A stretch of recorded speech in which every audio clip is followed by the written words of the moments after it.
किसान मसीहा का मुखौटा, आपराधिक तेवर और करोड़ों का घोटाला। जो खुद को किसानों की आखिरी उम्मीद बताते रहे, जो सरकार, बैंक और पूरे सिस्टम को कटघरे में खड़ा करते रहे, आज वही तथाकथित किसान नेता खुद भ्रष्टाचार के सबसे संगीन आरोपों के घेरे में खड़े हैं। हम बात कर रहे हैं किशोर तिवारी की। वसंतराव नाईक कृषि स्वावलंबन मिशन यानी VNSSM के पूर्व अध्यक्ष, राज्य मंत्री, दर्जा प्राप्त पदाधिकारी और अब सवालों से घिरा एक विवादित चेहरा। आरोप बेहद गंभीर है। जिस फंड से किसानों की जिंदगी बचनी थी, उसी फंड से निजी हैसियत चमकाने का आरोप है। VNSSM के करोड़ों रुपए आखिर गए कहां? 30 से 35 लाख की घोषित संपत्ति में करोड़ों की संस्थाएं कैसे खड़ी हो गई? VNSSM किसान बचाओ मिशन या फंड की हेराफेरी? किशोर तिवारी करीब 7 वर्षों तक VNSSM के अध्यक्ष रहे।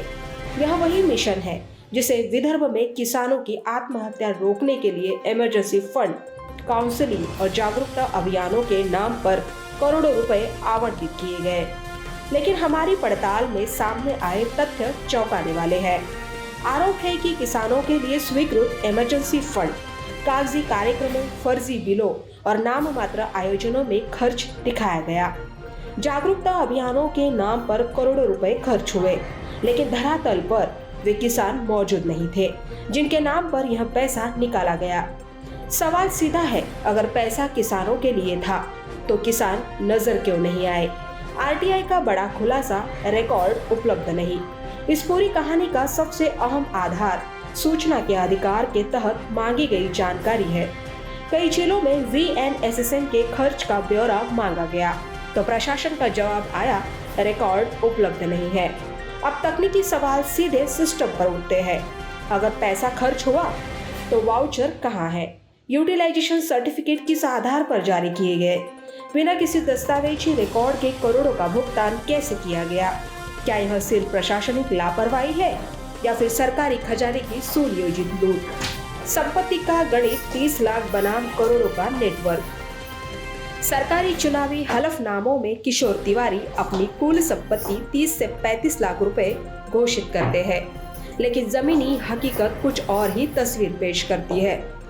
पाढ़र-कवड़ा और यवतमाल में परिवार के नाम से संचालित शिक्षा संस्थाएं, महंगी शैक्षणिक संरचनाएं और बेटियों की विदेशों में शिक्षा। यह सवाल है, 30 लाख की घोषित संपत्ति में यह सब कैसे संभव हुआ? इसी कारण स्थानीय नागरिकों और शिकायतकर्ताओं ने इस कथित बेहिसाब संपत्ति की उच्च स्तरीय वित्तीय जांच की मांग तेज कर दी है। दागी अतीत और संगीन आपराधिक धाराएं। यह विवाद सिर्फ भ्रष्टाचार तक सीमित नहीं है। सार्वजनिक रिकॉर्ड और शिकायतों के अनुसार किशोर तिवारी पर कई गंभीर आपराधिक धाराओं में मामले दर्ज होने की बात सामने आती रही। IPC 304 लापरवाही से मृत्यु से जुड़ा मामला, IPC 324 खतरनाक हथियार से हमला, गैर जमानती अपराध, IPC 341 गलत तरीके से रोकना, IPC 427 निजी संपत्ति को नुकसान, IPC 141 और 149 गैर कानूनी जमावड़ा। साल 2023 में पाढ़र-कवड़ा में महिलाओं द्वारा किया गया सार्वजनिक विरोध और मारपीट की घटना उनकी छवि पर गहरा दाग छोड़ गई। पद से हटाया जाना और बड़े सवाल। सितंबर 2022 में शिंदे फडणवीस सरकार ने किशोर तिवारी को VNSSM अध्यक्ष पद से हटा दिया। सरकारी गलियारों में चर्चा रही कि मिशन की विश्वसनीयता लगातार गिर रही थी, किसानों तक मदद न पहुंचने की शिकायतें बढ़ रही थी और फंड्स के दुरुपयोग के आरोप अब दबाए नहीं जा सकते थे। आज के बड़े सवाल, किसानों के नाम पर आया इमरजेंसी फंड आखिर गया कहां? RTI ने बार बार रिकॉर्ड उपलब्ध नहीं क्यों, कहां गया? 30 लाख की संपत्ति वाला व्यक्ति करोड़ों के संस्थानों का मालिक कैसे बना? क्या राजनीतिक रसूख के कारण इन मामलों पर कार्रवाई रुकी रही?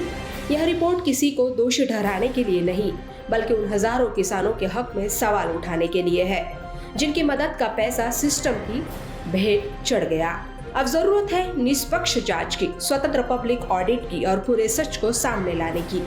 ताकि किसानों के हितैषी और नेता के नाम पर चल रहे इस पूरे पाखंड के खेल का सच राज्य के सामने आ सके।